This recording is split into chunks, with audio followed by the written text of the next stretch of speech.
there is a lot of quarterback competitions in the NFL right now. And it seems between, I want to say half at least of the teams have a controversy at the most important position in football. That is the quarterback, right behind the offensive line. And the first team we need to examine, and this is as a Green Bay fan from New Jersey, okay, that just please, the Chicago Bears make me happy in a way that Matt Nagy and Ryan Pace have just galaxy brained this whole quarterback operation, trading up for the 11th pick to take Justin Fields to save their jobs. He looks great in the preseason. And 2 of the games he's played, he's thrown for 142 passing yards, 33 rushes. And that was in preseason game 1 where he had a pass and rush touchdown. And then game 2, 80 passing yards with 46 rushing yards. And they have come out to say Andy Dalton's going to start week 1. So I don't know what to make, because this is the most interesting quarterback battle in the NFL right now, outside of probably the Saints. Keenan, please help me. The Bears, are Matt Nagy and Ryan Pace really trying to lose their jobs after pretty much saving them for this season? What is going on in Chicago? So before I begin my Bears talk, let me preface something to the WFUV audience. Okay. Though I'm a White Sox fan, I'm born and raised in Indiana, so my team of preference for football is the Colts. So if you're expecting me to freak out with some Chicago Bears dick butt kiss breakdown, it's not going to happen, because frankly, I don't care that much about the Bears. But looking at this quarterback situation, I think you go back to the Trubisky miss. I think you could call it that. Debacle? Yeah, debacle would probably be a more accurate word. I think any football fan GM would tell you paying Nick Foles as much as you did last year was a mistake. And then going into he comes in and him and Mitch really split time. And I think, doing so hurt Mitch's confidence, and maybe as a result of his poor play, but maybe he wasn't that good. Who knows? But then going to the offseason, you sign Andy Dalton too without releasing Nick Foles.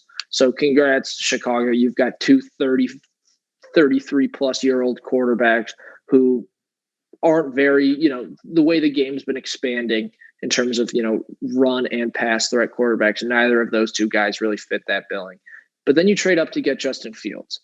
And I personally thought when, you heard they were trading up for Fields, I thought Foles or Dalton was going to be a package for that 11th pick.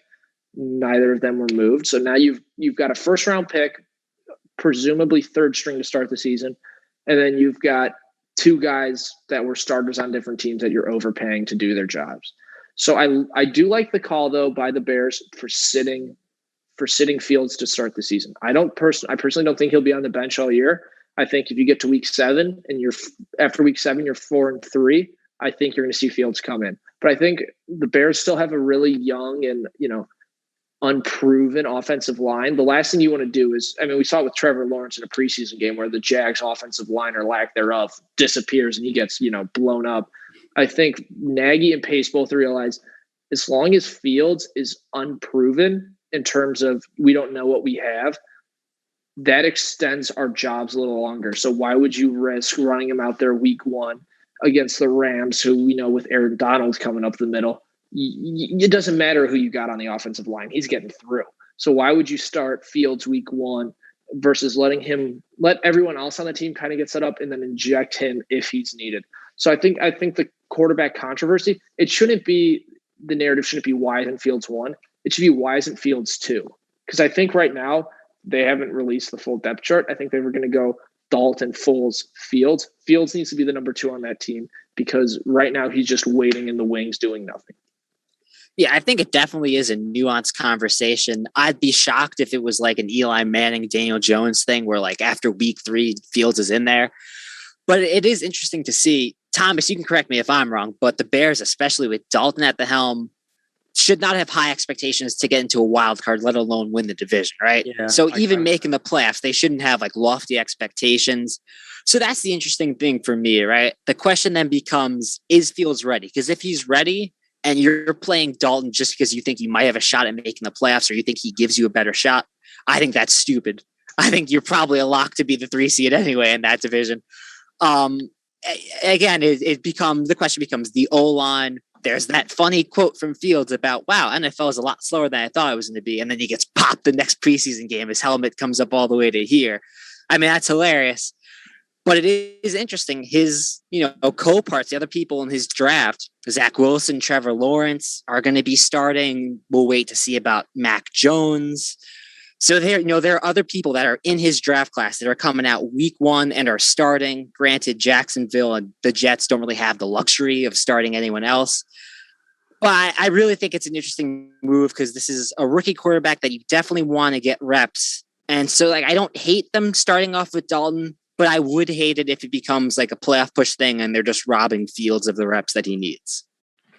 I think where they mess up, number one, the offensive line, Keenan, as you said, is mashed potatoes. Okay, it's an all-time kind of like Giants-ish bad. I know that I am picking out the Giants because they've just been the team that has not had the line the last couple of seasons. It's kind of on that level.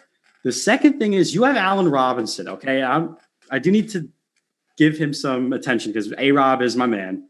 I love Allen Robinson. I'm a big Allen Robinson guy. He is strong. He is fast. He makes plays. He can catch. He can run. He runs good routes. The only problem with him is he hates to be tackled.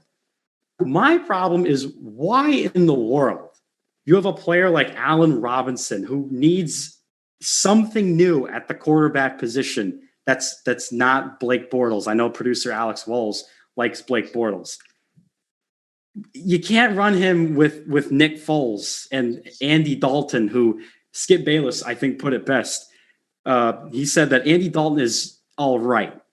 And this is him being the Cowboys gypsy that he is. I don't know why you have a commodity as precious as A-Rob and you're running out there with Dalton. I like you guys said, maybe you shouldn't throw Fields into the fire immediately. I think that's fair.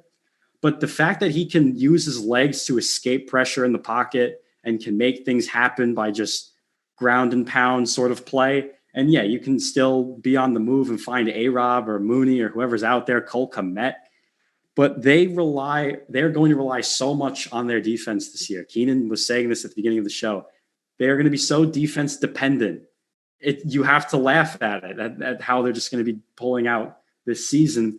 And I think with Fields, again, he shouldn't be the week 1 starter, but week 3 or 4, you got to throw him in there at some point. You don't just leave the 11th pick at quarterback, especially, might I add, on the bench to extend your job. The Bears fans haven't had a good quarterback since Mike Ditka was coaching. I don't know how long has it been?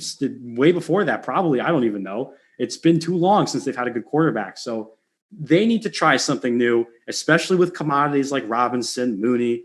They need to give those guys a chance to help them because they are good.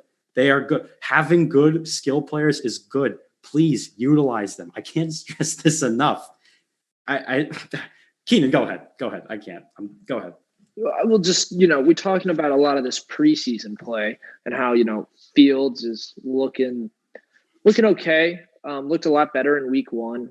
Second week, I think going up against a little bit of a higher caliber team in the Bills in terms of who they've got on their bench.